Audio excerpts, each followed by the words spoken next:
Assalamualaikum warahmatullahi wabarakatuh. Perkenalkan, nama saya Selsa Prilly Sidupa dengan NIM 1312100243. Di sini saya akan mereview materi hukum cyber. Pengertian cyber di Indonesia tampaknya belum ada suatu istilah yang disepakati atau paling tidak hanya sekedar terjemahan atas terminologi cyber law. Sampai saat ini ada beberapa istilah yang dimaksudkan sebagai terjemahan dari cyber law, antara lain hukum dunia maya, hukum teknologi informasi, hukum telematika. Sejarah keberadaan cyber law. Pada tahun 1980-an, khususnya negara-negara di Eropa dan Amerika Utara mulai melakukan kriminalisasi terhadap perbuatan baru seiring dengan penggunaan teknologi komputer dalam melakukan tindak pidana konvensional pada tahun 1990-an.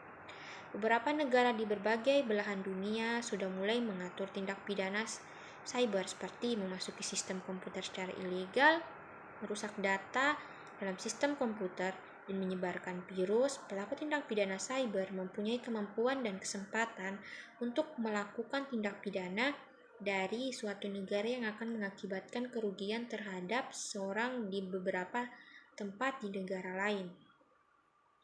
Urgensi pengaturan cyber law di Indonesia, kepastian hukum untuk mengantisipasi implikasi-implikasi yang timbul akibat pemanfaatan TI, adanya variabel global yaitu persaingan bebas dan pasar terbuka.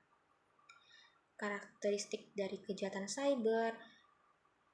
Pertama, ruang lingkup kejahatan. Sesuai sifat global internet, ruang lingkup kejahatan ini juga bersifat global. Cybercrime sering kali dilakukan secara internasional melintas batas antar negara sehingga sulit dipastikan yurisdiksi hukum negara mana yang berlaku terhadapnya. Dua, sifat kejahatan. Sifat kejahatan di dunia maya yang non-violence atau tidak menimbulkan kekacauan yang mudah terlihat.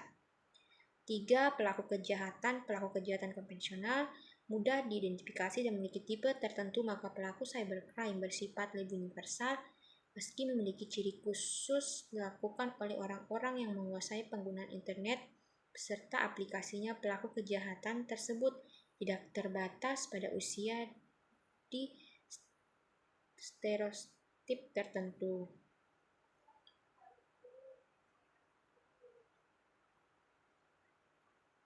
Cybercrime sebagai kejahatan transnasional.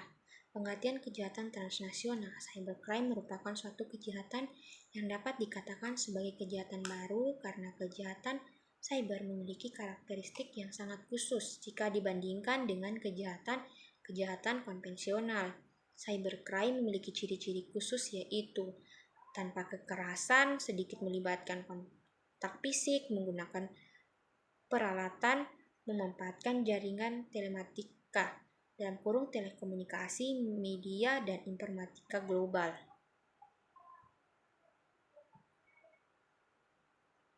Beberapa cara melawan cybercrime. Ada beberapa langkah-langkah sederhana untuk menghindari dan menangani kejahatan cybercrime, yaitu lindungi gadget komputer atau perangkat lain yang digunakan, jangan gunakan software bajakan, pasang perangkat lunak keamanan yang up-to-date, selalu memiliki sikap hati waspada, lebih baik mencegah daripada terjadi hal-hal buruk yang tidak diinginkan. Backup data secara rutin. Jangan sembarang membagikan info pribadi. Abaikan lampiran surat elektrik dan URL yang teridentifikasi mencurigakan.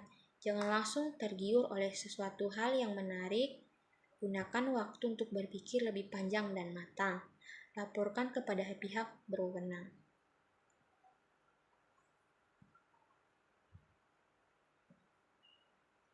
Beberapa langkah penting penanggulangan cybercrime. Lakukan modernisasi hukum pidana nasional beserta hukum acaranya. Meningkatkan sistem pengamanan jaringan komputer nasional sesuai standar internasional, meningkatkan pemahaman serta keahlian aparatur penegak hukum mengenai upaya pencegahan, investigasi, dan penentuan perkara-perkara yang berhubungan dengan cybercrime, meningkatkan kesadaran warga negara mengenai masalah cybercrime, serta pentingnya mencegah kejahatan tersebut terjadi. Meningkatkan kerjasama antar negara baik bilateral, regional maupun multilateral dalam upaya penanganan cybercrime.